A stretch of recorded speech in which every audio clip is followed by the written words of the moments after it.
بسم الله الرحمن الرحيم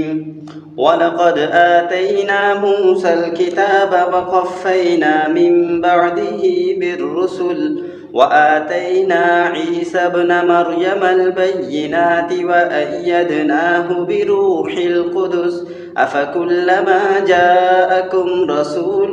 بما لا تهوى أنفسكم استكبرتم ففريقا كذبتم وفريقا تقتلون وقالوا قلوبنا غلف بل لعنهم الله بكفرهم فقليلا ما يؤمنون ولما جاءهم كتاب من عند الله مصدق لما معهم وكانوا من قبل يستفتحون على الذين كفروا فلما جاءهم ما عرفوا كفروا به فلعنة الله على الكافرين بئس ما اشتروا به أنفسهم أن يكفروا بما أنزل الله بغيا أن ينزل الله من فضله على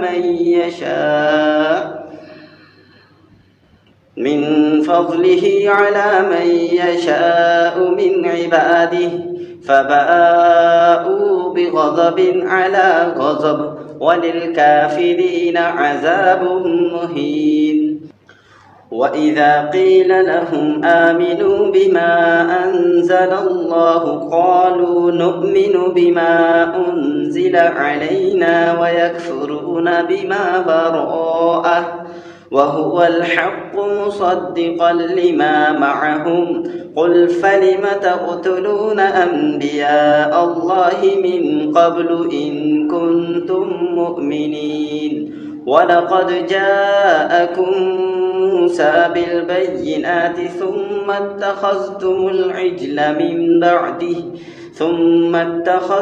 العجل من بعده وأنتم ظالمون وإذ أخذنا ميثاقكم ورفعنا فوقكم الطور خذوا ما آتيناكم بقوة واسمعوا قالوا سمعنا وعصينا وأشربوا في قلوبهم العجل بكفرهم قل بئس ما يأمركم به إيمانكم إن كنتم مؤمنين قل إن كانت لكم الدار الآخرة عند الله خالصة من دون الناس فتمنوا الموت إن كنتم صادقين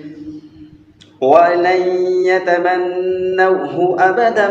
بما قدمت أيديهم والله عليم بالظالمين ولتجدنهم أحرص الناس على حياة ومن الذين أشركوا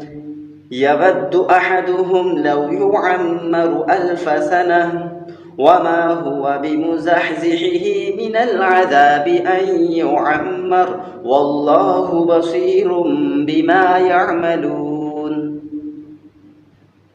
Suratul Baqarah, ruku number 11 complete.